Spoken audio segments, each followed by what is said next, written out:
ala habibika khairil khalqi kullihim. Maulaya salli wa sallim daiman abada ala habibika khairil khalqi kullihim. Maulaya salli wa sallim daiman abada ala habibika khairil khalqi kullihim. Assalamualaikum warahmatullahi wabarakatuh. Bagaimana hukumnya orang yang menghalalkan musik? Sedangkan sudah jelas dikatakan dalam hadis, musik itu haram. Mari kita dengarkan penjelasan dari Ustadz Abdul Somad. Mana hadis yang mengatakan musik haram? Tunjukkan sama saya. Mana hadis yang mengatakan musik itu haram? Jelas nih hadisnya. Hadisnya mana? Tuliskan. Makanya tak bisa mengambil hukum dari satu hadis. Metode yang dipakai itu namanya metode maudhu'i. Tentukan satu tema, kumpulkan ayat, kumpulkan hadis, lihat ijma', pakai qiyas. 4 yang disepakati. Quran, hadis, ijma', qiyas. 4 ini sepakat. Yang 6 lagi tak sepakat. Saddu zara'i, qaulu sahabi, syar'u man qablana, istihsan, istishab, 10 dasar pengambilan dalam Islam. Bukan dari satu hadis.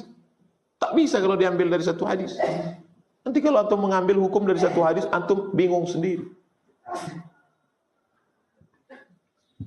Saya mau kasih contoh orang mengambil hukum dari satu hadis. Innal mayyita la yu'adzabu bibukai ahlihi.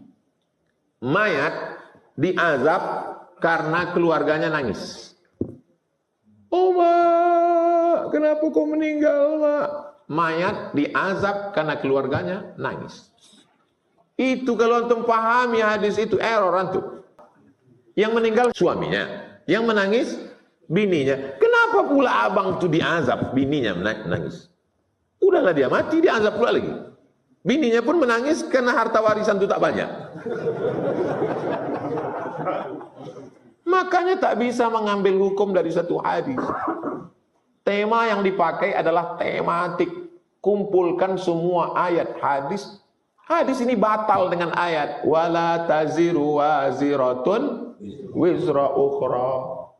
Orang tidak memikul dosa orang lain. Yang menangiskan bininya. Kenapa pula lakinya diazab? Apakah dosa bini bisa dipikul suami? Mana bisa? Jadi memahami hadis itu pahami secara utuh. Jadi ceritanya begini dulu. Orang jahiliyah menandakan prestasi tinggi, kaya, semakin banyak orang nangis waktu dia mati, maka dia strata sosialnya tinggi. Kalau yang nangis 2 orang, itu kelas bawah. Tapi kalau yang nangis rame, hebat. Maka dibuatlah namanya grup nangis. Ada grupnya. Lalu sebelum si bapak ini tadi mati, dibilangnya sama bininya, nanti kalau abang mati, biar ditengok orang nih abang hebat. Tolong kau undang grup nangis ya. Maka datanglah grup tadi karena diundang. Maka keluarlah ucapan hadis tadi. Innal mayyita la yu'adzabu bibukai ahlihi. Mayat itu diazab karena tangisan keluarganya. Paham? Tak sesederhana itu memahami hukum. Orang belajar di pondok 6 tahun. Belajar nahu dari mulai bawah. Matan al-Ajrumiyah. Baca Mukhtasar Jiddan. Baca lagi naik ke atas Al-Imriti. Naik lagi ke atas baru baca Ibnu Malik, Ibnu Aqil. Syarah Ibnu Aqil. Baca Alfiyah Ibnu Malik, baca syarah, baru bisa baca kitab. Kitab paling kecil dulu fikih namanya Matan Takrib. Dari Matan Takrib baru naik Fathul Qorib. Atam Fathul Qorib baru naik Fathul Mu'in. Habis itu I'anatul Talibin. Baru naik lagi ke atas kitab paling besar Mahalli. Habis itu baru kitab Majmu' Syarah Muhazzab. Itu baru satu mazhab Syafi'i. Baca Nabi, baru bisa ngomong hukum. Ini baru mengaji sekali langsung menurut hadis. Hadis mana guys? Itu namanya pendangkalan Islam. Ana mau antum ngaji.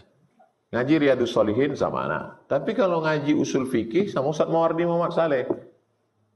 Antum datang ke Ustaz Mawardi, adik-adik mahasiswa yang serius, minta sama dia ngaji usul fikih. Ini kok bisa jadi haram? Ini kok bisa jadi makruh? Ini kok bisa mazhab ini ngatakan wajib, ini mazhab ini kurban? Kok bisa kurban itu kata Imam Hanafi wajib? Kata Syafi'i kok sunat wakad? Ngajinya itu di mana? Ilmu yang melahirkan hukum itu di mana? Usul fiqh. Yang baru meninggal namanya Syekh Yusuf Al-Qaradawi. Ikatan Ulama Dunia, dia ketuanya. Dia menulis kitab namanya Fiqhul Musiqa wal Aghani. Tinggal pula handphone. Kalau ada bisa tulis. Fikih musik. Dibahasnya semuanya ayat, hadis, Quran, ijma'. Saya hanya sampai pada kesimpulan saja. Kesimpulannya musik sama seperti kalam, macam cakap. Kalau baik, halal. Kalau tak baik, haram. Walaupun hidup 1000 tahun, kalau tak sembahyang, apa gunanya? Walaupun hidup 1000 tahun, kalau tak sembahyang, apa gunanya? Baik apa tak baik? Baik. Jadi ustaz-ustaz yang tak mau nyanyi itu suaranya tak bagus.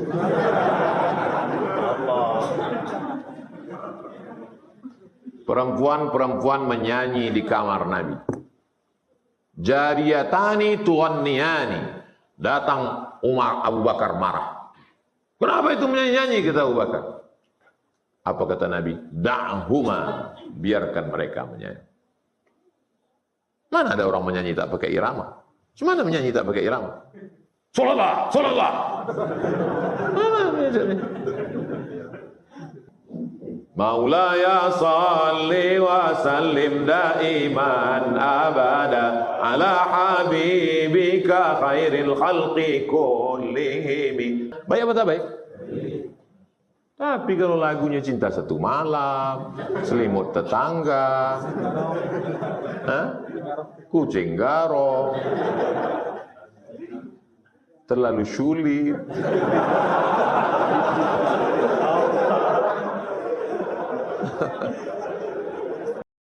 Demikianlah penjelasan singkat dari Ustadz Abdul Somad.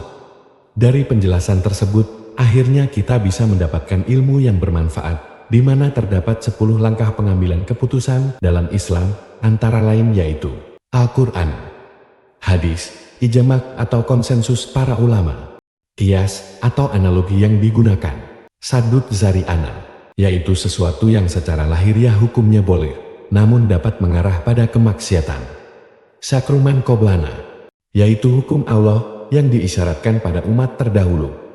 Qaul al-sahabi, istisan, istisab, uruf atau adat istiadat.